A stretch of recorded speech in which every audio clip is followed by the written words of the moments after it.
Hey guys, the PitMaster Secrets podcast is starting back up again. You ready for this?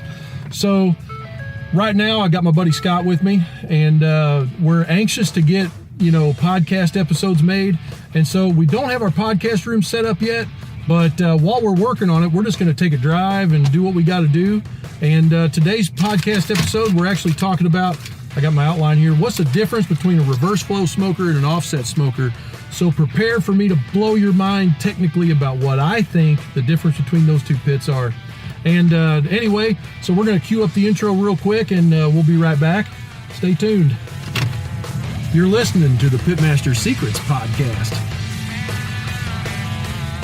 Hey, so we're sitting here at a stoplight now, trying to do everything safer. I got my little strip, so you might see me look down once in a while. If you're listening, you won't see me, but if you're watching on somewhere, then you might see it. But anyway, so we're going to talk about what is the main differences between a reverse flow smoker and an offset smoker. So I get these questions all the time. A lot of you guys know smokerplans.net. We sell smoker plans, and there's always a guy that calls up and says, do you have a set of plans for a Texas style smoker or an offset smoker is what it really is. And they call them all kinds of other things too. But the answer is, in the short, is that any of our smoker plans will actually work for both styles of pits. You just have to make a couple of changes on your end. So we're going to break that down for you today. So the first thing we're going to talk about is a little bit about construction.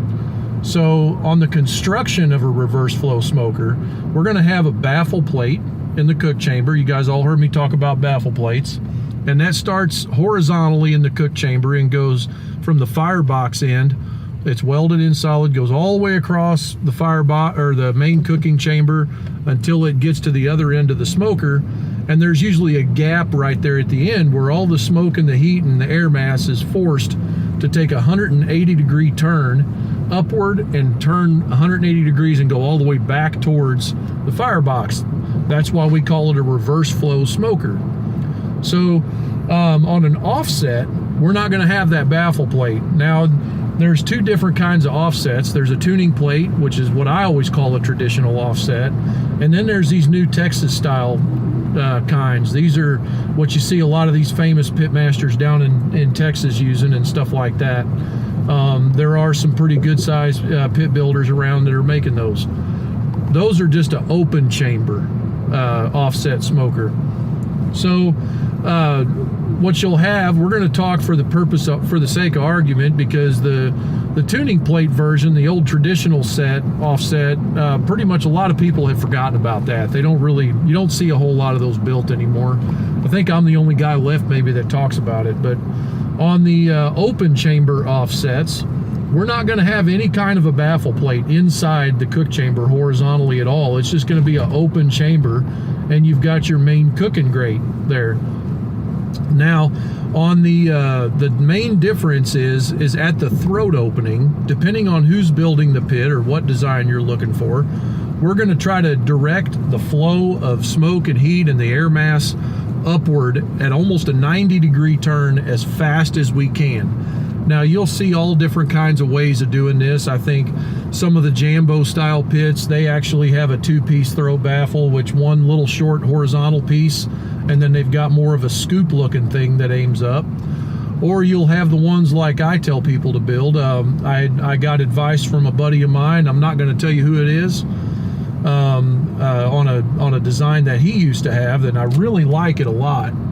Is just a round, I call it a throat baffle, just a round plate, and it's about 4 inches out or so, depending on how big your pit is, and it's just a dead turn going straight up. And what we're doing with that is we're trying to get the flow of our air mass to go all the way up and go across the top of the cooker, and it's going to convect itself downwards towards the smokestack. So on pretty much all the different offset style smokers, you're going to see the smokestack is at the opposite end of the cook chamber, and it's mounted low on the cook chamber at grate level. So if you haven't lost me yet, I hope you're still there. That's the main two differences in construction. Stack location is another important aspect. So The smokestack, like we just talked about on an offset, is going to be about cooking grate level, and it's going to be on the opposite end from the firebox. So what we're going to do there on a reverse flow, our smokestack is mounted on the top dead center of the cook chamber. Now, the main reason for that is on a reverse flow smoker, we're cooking from the bottom up. We're not cooking from the top down like we would on an open chamber offset. So anyway, we don't want to create any more restriction. Once we get up through that baffle plate, we don't want to create a whole bunch of restriction in our air mass, the flow of our air, because it's just going to wind up condensating and losing more temperature. So like if it has to come up under the baffle plate, up through the gap, turn 180 degrees, go all the way to the other end of the cook chamber, then it's going to have, if you put that stack low, it's going to have to go back down and then go out the stack. And all that extra convection in there can just cause you to lose too much heat out of your air mass, and that leads to condensation and soot and things like that. So that's why we keep it at top dead center, because we're getting maximum convection in there by turning the airflow 180 degrees. Everybody need to take a breath? I need to take a breath. Hang on, sip of coffee. Okay, so that's the main difference in smokestack location. There's one other thing that you'll see different here and there, is the height of the firebox on the cooking chamber. So on a reverse flow, we're trying to keep that firebox low in the cook chamber because we're going to mount the baffle plate on top of it. We don't want the air mass coming out of the firebox and it have to make a downturn before it goes under the plate, because that causes too much restriction at the firebox. We want it to be wide open so that the air mass, when it comes out of the firebox, it has no restriction up until it gets to the point of the baffle plate gap. That is how we get efficiency in that style cooker for even cooking temps left to right. That absorbs heat into the baffle plate, which radiates upward, and then we have the heated air mass that comes backwards across it. So we wind up with a dead even cook chamber temp, which is a really huge benefit if you're cooking a lot of the same size meat.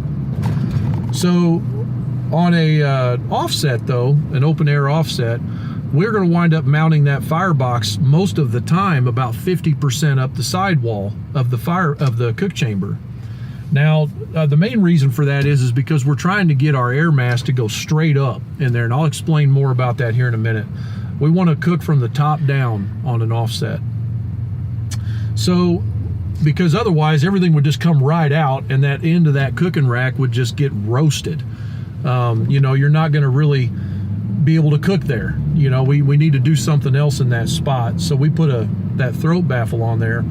And we might as well raise the firebox up a little bit, and then we can cut that throat opening wide open, and it won't cause us any restriction there. So the second part of our conversation here is we're going to talk about operation of the different types of operation in these smokers. So they are going to be a little bit different. On a reverse flow, I like to almost say that that's like a set it and forget it stick burner. You can almost set your watch, because you know that every 45 minutes you're going to wind up putting a log on this pit. If your fire gets a little bit bigger, a little bit smaller, it's not a big deal, because you're going to have an air inlet damper and a smokestack damper that you can use to your advantage to increase and decrease the amount of air that goes to your fire. So you're still going to be building a fire starting with a coal bed, or use a torch until you get a good coal bed established. And you know, you're going to throw wood on the fire every so often. Your log rack's going to be up off the bottom so it doesn't choke out the air coming to your fire. And you know, you're going to wind up varying the size of your fire though on an offset. On a traditional offset, you know, you're not really going to do as much adjustment of your air inlet as you would on a reverse flow. You're just pretty much going to set it. If you look at a lot of the Jambo style pits, those guys, a lot of times their air inlet is bolted in position. It's got a big nut, so you can't adjust it without loosening that nut, because they know that every single time that's where they're going to be cooking, and that's what the air is going to need. So they vary it by opening and shutting their smokestack damper and varying the size of the fire in their firebox. So you know, temp control on these things is a bit of a trick to learn. I remember the first time I ran one. You know, I wound up coming to the conclusion that we just need to just put the air inlet damper about 25% open and the smokestack damper at about 50%. And then I just took coals out of the fire. You'll see a lot of these guys will have a shovel with them because they shovel a little bit of the coal bed out if they get running too hot. Or they'll add more charcoal or wood to their fire to increase their temp, you know. So learning that rhythm with one of these pits can be a little bit of a trick, you know. Startup sequence, like I said, there's two ways. You can start it like I do on a reverse flow. On an offset, you can start it with the chimney of charcoal and then lay some wood on top of that charcoal bed and get it burning, you know. And like I always say, the charcoal bed is where the heat is coming from and the flavor's coming from the wood that you put on, but then that wood's becoming the next round of charcoal for your coal bed. So you know, if you start with a good coal bed, you'll have a lot better cook, I think. But you'll see a lot of guys go out there and aim a torch at their log rack, one of them big, they always called it the Texas Match, you know, the big weed burner. They'll aim it at that thing and just let it cook. I mean, it'll, you know, they'll aim it at it until they get that fire roaring, and it takes a little bit longer to get that coal bed to start. And once they get that coal bed started, though, they're good to go, you know. And you'll also see them probably preheat the cook chamber with a torch too. You know, they do that once in a while. But as far as the startup sequence, you know, you're just going to try to get a coal bed established and then start adding wood. And you're going to try to establish a rhythm for how often you put wood on it, and you're going to establish a size for how big of a fire you're going to run. Temp zones in one of these offsets, you're looking more at, like on an open air offset, you're going to have a little bit of a cooler temp if you build it with a throat baffle, like I said, a cooler temp towards the firebox, and you're going to get hotter as you go away from the firebox. Usually the hottest part of the whole smoker is going to be at the exhaust, where that stack is down at the cooking grate level. That's going to be like the hot zone. There's also this thing they call the microwave that a lot of these competition cooks talk about, and that's at the throat opening of the firebox, but it's an elevated rack. It's not the bottom rack, it's like the next rack up. And so what happens is you get this blast of hot air coming right down on top of your food that is going to just basically, it's just going to hit that brisket right there. And they like that because it'll swell the brisket up. If you get a good brisket, you know, like a Wagyu or something, you know, it'll actually swell. So anyway, then we get to talking about cooking style. Boy, this is a long one, isn't it? On the cooking style, like I say, the big difference there is that you're cooking on a reverse flow from the bottom up. So the smoke and the heat source is under the food as it comes under the baffle plate. The air mass comes under the baffle plate, and we're going to absorb heat into that baffle plate, and everything's going to radiate upwards. And so, you know, you're getting that heat source under your food and it's cooking upward. So you're going to get a little bit of a different way of cooking from that. Like you're going to be able to have a more even cooking chamber temp. You're not going to have to flip and rotate a whole bunch, you know, that kind of thing. But on an open air offset, it's going to take a while for that cooker to come up to temp and equalize. On a reverse flow, a big reverse flow, maybe an hour and you'll be there. But on like a open air offset, what we're doing is all that heat is going right up to the top of the cooker. We all know heat rises, and so it's going to take time for the heat to equalize and go down through the steel and the iron and stuff in that cooker. And then we're going to have some air mass that's going to convect downwards that's also going to heat. So imagine it, this is the way that I explain it. Imagine you have this bucket that's upside down, a 5-gallon bucket. And well, let's back up. Let's make this easier. take the 5-gallon bucket, drill a hole in both sides of it, put water in one hole, and it's going to fill up until it comes to the other side, and then it's going to come out the hole on the other side. So you're going to wind up filling this bucket from the bottom up until it equalizes in level of liquid, and then it's going to come out the other side. So let's flip the bucket upside down with the same holes in it, and we're going to, this time, we're going to have that one side's our throat opening, and we're going to fill it up with smoke and heat and air mass from our firebox, and it's going to all rise up to the top, and it's going to continually fill until it comes down to the level of where that smokestack is on the other side. Then we're going to be able to establish a draft, and the smoke and the heat and everything will come out the smokestack. So that's why I say it cooks from the top down, because we're literally filling it. Air's just like a fluid, just like liquid is, right? So it fills up from the top and it pushes down until it gets to the level of that cooking rack level smokestack. Then it will establish a draft and go out. Now this takes time to get the heat equalized in that cook chamber. On Luann, that's a 1,000-gallon offset.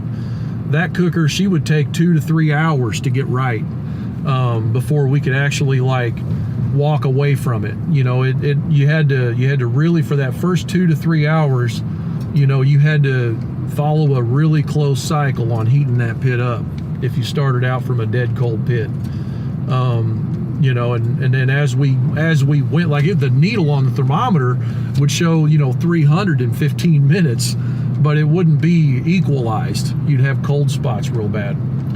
So, you know, that's one main difference.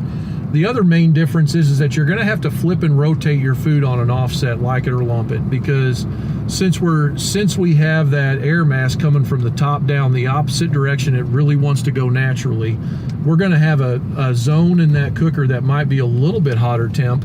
But the big difference is that you're going to get more convection from the top down. So you're going to, if you're looking at color on your food, you'll wind up with a different color, a darker color where the air mass is strongest, where it hits first. And, you know, so you're going to have to flip your food in that cooker for appearance if you're doing competitions and such. But then also you'll have one end that'll have a slightly higher temperature. They say dead even, but, you know, maybe 25 degrees difference. So you might have some briskets, like if you fill that cooker up left to right with briskets, you might have some that'll finish faster than others. So you'll see them take a big old spatula or a big old hook, and they'll move them briskets around on them pits like that when they're cooking a lot of one kind of food. The other thing is quantity of food. On a reverse flow, since we're cooking from the bottom up, we can actually load that cooker vertically with food. We can have multiple racks. So the bottom rack can be full of pork butts left to right on that cooker. Then we can have a second rack right above it, and we're going to get the exact same result from the bottom rack to the top rack on those cookers. You really won't have to do any flipping and rotating, because we're offsetting that air pattern, and then when it comes back around, it's going to have to go through the meat on its way to the smokestack. So you won't have to do all that flipping rotating. So application wise, if you're doing a lot of catering or fundraisers, or you're cooking for a restaurant or something, and you've got a lot of the same kind of food, you're going to get a better result, I think, with a production wise with a reverse flow. With an offset, if you're cooking like a lot of different size meat, like if you're doing brisket and chicken and, you know, maybe some sausage on the same cooker, you know, you might actually have a better result with an offset, because you can mix it up and you can cook in zones, and you can start your brisket. If you're doing 2 briskets on a, you know, 500-gallon pit, you could start that brisket on one end and then move it down to the other end whenever you're finishing it. You know, you can let it ride out on the other end of the pit for a while. So cooking style, I prefer, if I'm doing quantity, like a reverse flow. If I'm doing cooking for fun or doing a lot of different size stuff, I'm going to go for the offset. Now, you will get a different flavor, I believe, from an offset than you will from a reverse flow. Our experience, especially with the meat missile, if you look at the meat missile build we did, I tell you, that cooker is just like, there's nothing in between that air mass and the food, and it's just going right in there, and you get 100% of that flavor. I believe you'll get a better smoke penetration. I think you'll get a better product, but as with everything, to get a better product, it takes more work. So there's the big difference. So conclusion. I like all styles of pits. I don't prefer one over the other except in certain applications. And you know, if it was me, every single time for a fun cook, if I'm wanting to just experiment and try see what I can do with my flavor profile or my result, I'm probably going to go for that offset every time.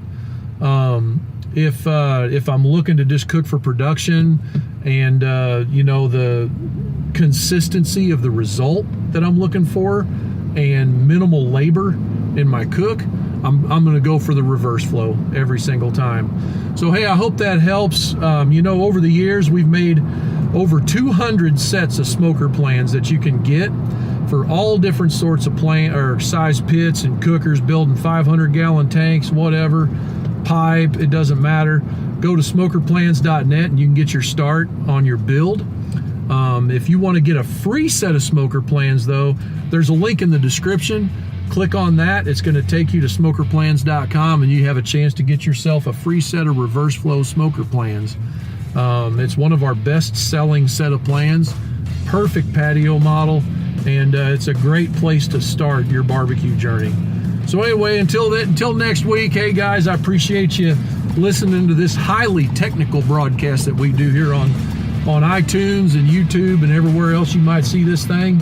And please hit the like and subscribe and share button, and you know, get on social media and give me some feedback. Tell me what you think.